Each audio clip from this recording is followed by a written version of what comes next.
in Rome right now. We find NBC News foreign correspondent Matt Bradley. Matt, it's been a feeling of haunted on the streets of Rome where you are and across the nation of Italy. What is it like there right now, and how long do they expect this to go on? Yeah, I mean, it's noon on a Tuesday here, Willie, and as you can hear, we kind of found you the world's loneliest busker behind us. He can't expect much money today. And, you know, the streets here, as you can see, and you've probably been to Italy, this is, there's some cars. There's some people walking around, but there's really not very much activity because this is normally a really bustling, frenetic city. You can hear some, some horns honking, but it's very quiet. It's actually quite chilling. And this kind of lockdown that we've seen nationwide here in Italy, as you mentioned, it's now spilling over borders into France and Spain now. There's now 100 million Europeans who are under some form of lockdown. And we can expect that to expand. Germany is going to be considering that.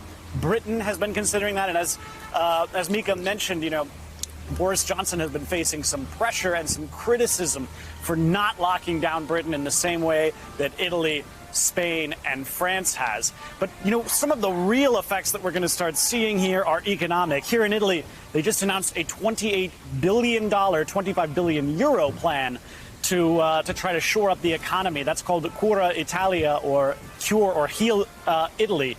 That's going to be similar to what we're seeing in other countries. The idea is to provide for workers who can't just shelter at home. It's to help those who are expand the ranks of doctors and nurses and even the Army Medical Corps. It's something that is going to be much needed here because, this economic impact has already really hit. But it's the European Union that is really going to be tested. In the past couple of years, we kept hearing that the European Union and its bold experiment with open borders and a common currency, that was under threat. First from the financial crisis, then from the Greek financial crisis, then from the immigration crisis back in 2015, then from Brexit. Well, now this almost a natural disaster is what has actually really tested the experiment of the European Union.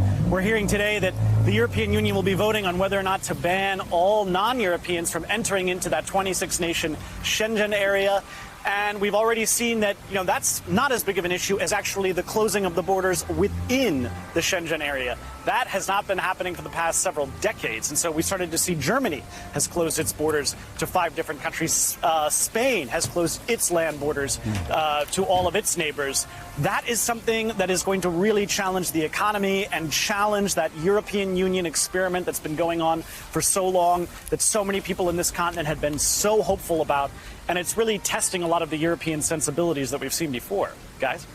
All right, Matt Bradley in the near-empty streets of Rome for us this morning. Save that one horn player over your shoulder. Matt, thank you very much. So, Joe. Thanks for checking out MSNBC on YouTube, and make sure you subscribe to stay up to date on the day's biggest stories. And you can click on any of the videos around us to watch more from Morning Joe and MSNBC. Thanks so much for watching.